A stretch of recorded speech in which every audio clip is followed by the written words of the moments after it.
Mga farmers, kain tayo. Ito ako ngayon, no? Pre,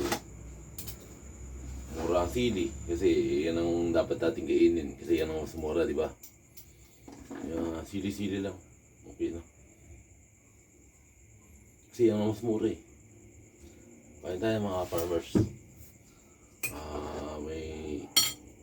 May sabaw. May sabaw yan. Ito papaitan na papaitan na ito.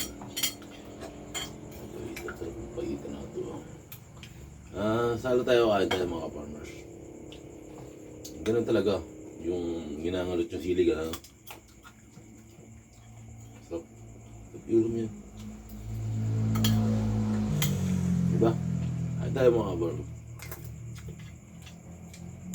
Papaitan yan. Papaitan. Sarap yan.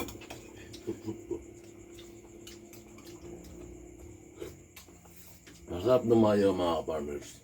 Hindi mukha dito. Ayan naman. Masarap pagkain dito. Kahit sabaw-sabaw lang ah. Sili. Ano yung sili o dami o? Gusto nyo? Ulam ng sili. Sangalot lang. Masarap ulam niya.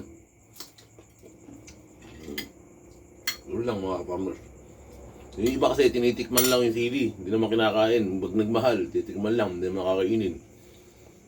Dapat yan na matuto sila.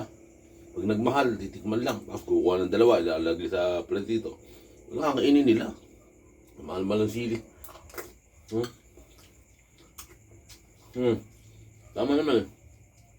Mahal-mahal ng sili, tapos titikman lang nila. Kailangan yung sili na yan, kakainin nila sa tamang presyo. Tapos ilalagay sa patis. Titikman lang.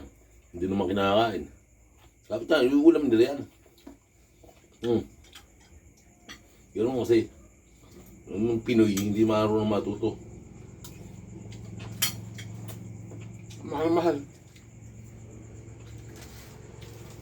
Ito pa isang ulam ko. Ano ba nun ako? Ito bumasag sa mukha ko. Hindi, langka pala bumasag sa mukha ko.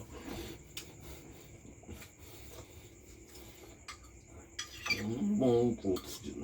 Yan pang himagas ko. Kasi nasa malugar ako. Kaya ulang pa. Ganito daw kainin to eh. Nakukuha to sa Davao. Davao. Kainin to. Langka ba to?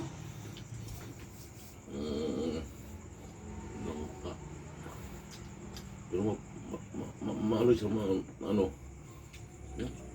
Parang langka. Lungkot sa langka dilaw eh. Ito na kaya kainin ko, huwag di sabaw. Best.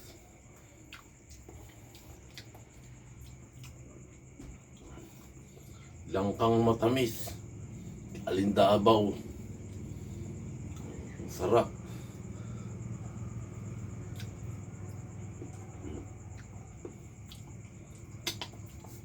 Yan na lang ang titirahin ko. Higit na lang ako sa baho. Mainit-init pa. Huwag naman na kanin.